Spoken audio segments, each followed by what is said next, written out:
Hi guys, welcome back to dream UK. आज की video में हम बात करेंगे कि अगर आप इंडिया से यूके पढ़ने आ रहे हो तो आपके कितने पैसे खर्च होंगे।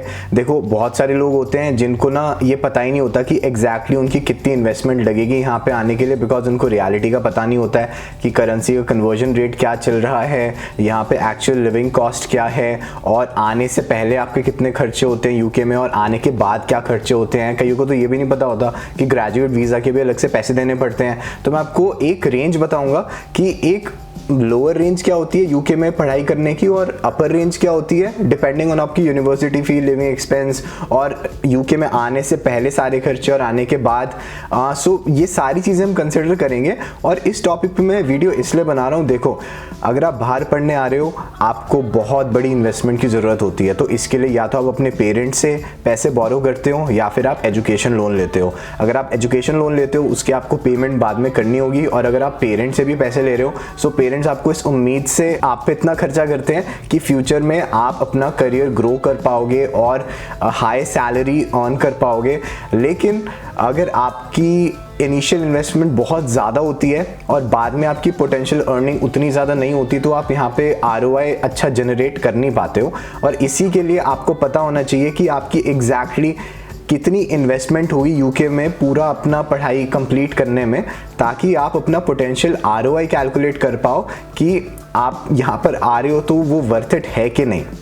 By the way, in the coming videos मैं दो टॉपिक पे बात करने वाला हूँ कि यूके में पढ़ने का ROI क्या होता है, कैसे कैलकुलेट करना होता है, यहाँ पे एवरेज सैलरीज क्या होती हैं फ्रेशर्स की, उसके बेसिस पे हम ROI की बात करेंगे। एंड उसके अलावा मैं एक और टॉपिक के बारे में बात करूँगा कि अगर आप यहाँ पे आ रहे हो पढ़ने और आपका ROI पूरा नहीं निकल रहा है तो भी आपको यहाँ पे आके क्यों पढ़ाई करनी चाहिए, उसकी क्या क्या बेनिफिट्स हैं। सो इन दोनों टॉपिक पे हम बात करेंगे, क्योंकि बहुत बार क्या होता है, अगर आप यहाँ पे सिर्फ ग्रेजुएट वीज़ा तक हो और आपकी जॉब लग भी जाती है, आप अपना ROI ब्रेक इवन भी नहीं कर पाते हो। मतलब पैसे रिकवर तो करना बाद में आता है। अगर आपने यहाँ पे पढ़ाई करी है, कई बार आप जॉब करने के साथ साथ अपनी पूरी इनिशियल इन्वेस्टमेंट को भी रिकवर नहीं कर पाते हो, तो वो चीज़ पॉसिबल नहीं हो पाती। बट वो भी एक साइड है स्टोरी की, दूसरी साइड में आपको प्रेजेंट करूंगा सो दैट आपको पूरी सिचुएशन अच्छे से पता हो। खैर, अभी की वीडियो हम स्टार्ट करते हैं। अभी हम बात करेंगे कि यूके में अगर आप इंडिया से पढ़ने आ रहे हो आपको टोटल पैसे कितने चाहिए होंगे। सो मेरे सामने पूरी लिस्ट है मेरे लैपटॉप पे,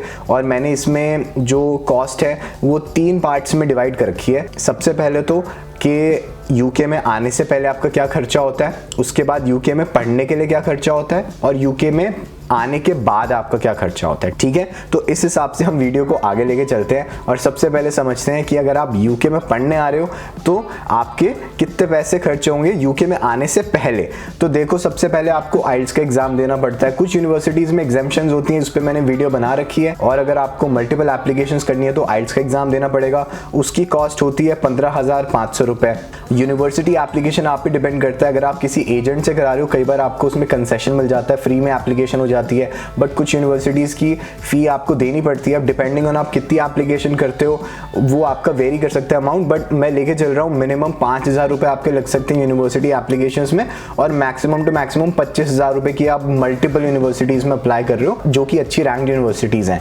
उसके बाद आता है आपका TB टेस्ट। ये भी कंपलसरी टेस्ट होता है यूके वीज़ा एप्लीकेशन लगाने से पहले। इसकी भी हर स्टेट में अलग कॉस्ट होती है डिपेंडिंग ऑन आपका सेंटर कौन सा है, बट ऑन एन एवरेज 2,200 रुपये आप इसको मान के चल सकते हो। उसके बाद आता है आपका वीज़ा एप्लीकेशन कॉस्ट और जो आपका हेल्थ इंश्योरेंस होता है। ये एक तरह से जब आप अपनी वीज़ा एप्लीकेशन फाइल करते हो तो ये दोनों कॉस्ट आपको देनी पड़ती हैं, और इसका जो सम होता है वो 1,13,14,000 या 1,15,000 इस रेंज में होता है। ठीक है, और इसके बाद जब आप बायोमेट्रिक्स देने, अपना पासपोर्ट सबमिट करने, डॉक्यूमेंट सबमिट करने VFS ग्लोबल के ऑफिस जाते हो तो वहाँ पे आप और सर्विसेज अवेल कर सकते हो। फॉर एग्जाम्पल, आपको पासपोर्ट अगर डिलीवर कराना है, SMS सर्विस चाहिए आपको अपने वीज़ा डिसीजन पे, और भी एक्स्ट्रा सर्विसेज होती हैं वो आप जाके पता कर सकते हो। मैं बस डिलीवरी सर्विस के लिए आपको रेकमेंड करता हूँ, क्योंकि ईमेल आपको आई जाती है जब आपका डिसीजन आना होता है। SMS सर्विस की भी कोई ज़रूरत नहीं होती। तो डिलीवरी चार्जेस आप दे सकते हो, बट अभी मैं उसको इग्नोर कर रहा हूँ। या फिर मैक्सिमम आप 2-3 हज़ार रुपये मान लो कि VFS में आपका खर्चा हो गया।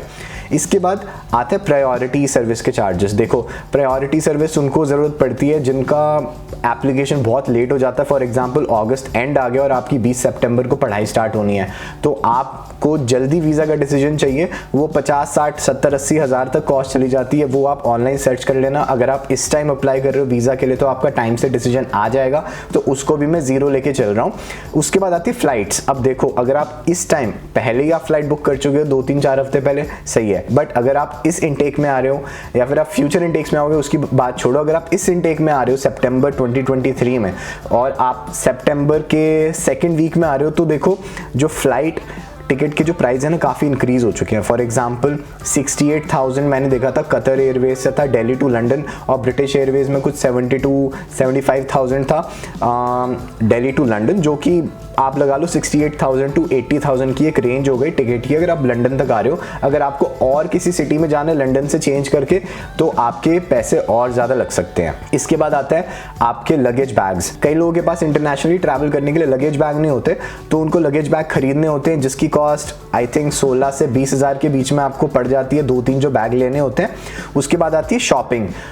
शॉपिंग में आप मान के चलो आपको अपने किचन के आइटम खरीदने होते हैं, अपने कपड़े खरीदने होते हैं, शूज़ खरीदने होते हैं, और भी कोई आपको ऑनलाइन चीज़ मंगानी हो जो यूके में साथ में लेकर आनी हो तो उसके भी पैसे लग जाते हैं। तो ये आप मान के चलो कि 30 से 60 हज़ार रुपये आपके और लग गए। और अगर आपके पास लैपटॉप भी अच्छा नहीं है तो वो भी आपको लेना पड़ेगा। विंडोज़ लैपटॉप आपको ठीक ठाक 60 हज़ार तक का मिल जाएगा। अगर आप एक मैकबुक लेते हो स्टूडेंट डिस्काउंट के साथ तो आपको 1 लाख रुपये उसके लग सकते हैं।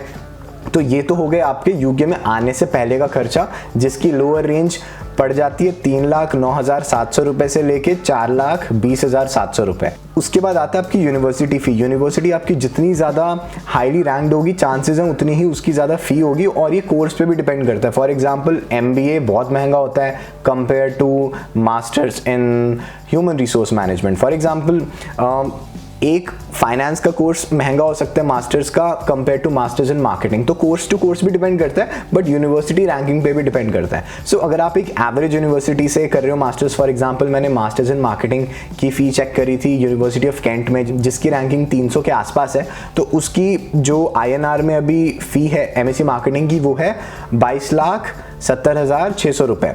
वेयरएज अगर आप करते हो यूनिवर्सिटी ऑफ एडिनबरा से मास्टर्स तो उसकी आपको कॉस्ट इंडियन रुपीज़ में पड़ेगी 29,32,800 रुपीज़। ये मैं पाउंड्स को INR में कन्वर्ट आपको करके बता रहा हूँ। तो देखो कितना फ़र्क आ गया। यूनिवर्सिटी ऑफ एडिनबरा वर्ल्ड की टॉप 20 यूनिवर्सिटीज़ में से एक है, और कैंट जो मैंने आपको बताया 300 रैंकिंग के आसपास है। तो इसी में ही आपको दिख रहा होगा कि 6-7 लाख का फ़र्क आ गया फ़ी में ही, और ये फ़ी भी हर साल इंक्रीज़ होती है। फॉर एग्जांपल आप अपना एडमिशन डेफर करा लेते हो 1 साल बाद का, तो जो फ़ी होती है वो हर साल इंक्रीज़ होती है, तो आपको और पैसे देने पड़ेंगे। इसी MSc मार्केटिंग के जब मैं आया था तो मैंने कुछ 25-26 लाख रुपए दिए थे, 26-27 दिए होंगे, वो बढ़ के अब 29 लाख से ऊपर हो गया, 29 लाख से ऊपर हो गया। उसके बाद आता है आपका स्टूडेंट अकोमोडेशन, जो कि आप लेके चलो अगर आप एक शेयर्ड स्टूडेंट अकोमोडेशन में रहते हो, आपकी एक एवरेज सिटी है, उतनी ज़्यादा एक्सपेंसिव नहीं है। फॉर एग्जांपल आप नॉन कैपिटल सिटीज़ में रह रहे हो, जैसे कि लंदन में नहीं रह रहे, एडिनबरा में नहीं रह रहे, तो आप लगा लो एक शेयरिंग अकोमोडेशन आपको 450 पाउंड्स तक भी मिल सकती है, जिसका आपको साल का किराया पड़ेगा 5,61,000 रुपीज़ ऑन एन एवरेज। और अगर आप और एक्सपेंसिव अकोमोडेशन लेते हो जिसका मंथली रेंट 650 पाउंड्स है, वो आपको इंडियन रुपीज़ में पड़ेगी 8,11,000 रुपीज़। इसके बाद आता है आपका खाना पीना और जो नॉर्मल खर्चा होता है ग्रोसरीज का और रहने का। देखो वो मैंने ऑन एन एवरेज 300 पाउंड्स लिए हैं पर मंथ के, जो कि एक मैं बोलूँगा एक मिनिमम अमाउंट आपको माइंड में प्रिपेयर करके आना है। इतना तो आपका खर्चा होगा ही। 300 पाउंड्स के हिसाब से अगर हम देखें करंट कन्वर्जन रेट, तो आपका फूड एंड लिविंग एक्सपेंडिचर आपका पड़ सकता है 3,75,000 के आसपास। और यही अगर आप थोड़ा और बढ़ाओगे 500 पाउंड्स तक ले जाओगे, और बेटर यहाँ पे लाइफ जीने के लिए थोड़ा बाहर भी खाना खाते हो, घर में भी खाते हो और चीज़ें भी खरीदते हो, थोड़ी बहुत कपड़े भी खरीदते हो, तो ये आपका जा सकता है 6,24,000 तक। और ये कोई बड़ी बात नहीं है, मतलब मेरा भी 500 पाउंड्स महीने का खर्च हो ही जाता है। यहाँ पे बहुत लोग हैं जिनका उतना हो जाता है। और इसके बाद आते हैं एक्स्ट्रा खर्चे, जैसे कि आपने कोई ट्रैवल प्लान बना लिया, मूवी के लिए गए, बाहर घूमने चले गए, दोस्तों के लिए गिफ्ट ले लिया बर्थडे का, और ये सब मिसलेनियस एक्सपेंडिचर, इसका आप मिनिमम 50,000 रुपीज़ लेके चलो थ्रू आउट योर मास्टर्स और 1 लाख रुपीज़ लेके चलो अपर रेंज में। और इसके बाद जो आपका ग्रेजुएट वीज़ा होता है वो लगभग आपका 2 लाख रुपीज़ का पड़ता है। तो ये जो आपकी अब टोटल कॉस्ट आती है, ये लोअर रेंज वाली आपका मैं बता रहा हूँ टोटल 37,73,000 रुपीज़, और अपर रेंज आता है आपका 50,88,700 रुपीज़। तो ये मैं आपको रियल नंबर्स बता रहा हूँ अपने एक्सपीरियंस के साथ, और एक्चुअल में जो यहाँ का लिविंग एक्सपेंडिचर है ये आप रेंज अपने दिमाग में लेके चल सकते हो। बाकी मैं क्या करूँगा, ये जो मेरे पास डॉक्यूमेंट है ये मैं वीडियो में ऐड कर दूंगा डिस्क्रिप्शन में, सो दैट इसको आप डाउनलोड करके मेरे से रिक्वेस्ट एक्सेस मत करना, मैं देता नहीं सबको एक्सेस, बिकॉज वो मेन फाइल एडिट हो जाती है। फिर आप इसको डाउनलोड करो और इसमें आप खुद के फिगर्स डालो, आपकी यूनिवर्सिटी की फ़ी कितनी है, आपका कितना खर्चा होगा, आप यहाँ पे आने से पहले क्या खर्चे कर रहे हो, और उसके हिसाब से आप अपने पैसे कैलकुलेट करो कि आपका टोटल यहाँ पे खर्चा कितना होगा। और फिर जब हम नेक्स्ट वीडियो में ROI की बात करेंगे तो आप इस कॉस्ट को अपनी पोटेंशियल अर्निंग से कंपेयर करना और कैलकुलेट करना कि यहाँ पे रहते हुए आप स्टूडेंट लाइफ के दौरान कितने पैसे कमा सकते हो, ग्रेजुएट वीज़ा पे कितने पैसे कमा सकते हो, पोटेंशियली आपको स्पॉन्सरशिप मिल सकती है तो उसमें कितने पैसे कमा सकते हो, और कितने टाइम पीरियड में आप ये ब्रेक इवन कर पाओगे अपनी इन्वेस्टमेंट या उसके ऊपर और अर्न करना स्टार्ट कर पाओगे। And that's all from my side. अगर आपको ये वीडियो अच्छी लगी हो, इसमें बहुत मेहनत लगती है सारी इन्फॉर्मेशन गैदर करने में, तो प्लीज़ मेरे चैनल को सब्सक्राइब करके मुझे सपोर्ट ज़रूर करना एंड इस वीडियो को लाइक करना, और मेरे को कोई भी आपको फीडबैक देना मैं अपनी वीडियोज़ को और कैसे इंप्रूव कर सकता हूँ तो कॉमेंट भी करना। See you in the next video, take care, bye.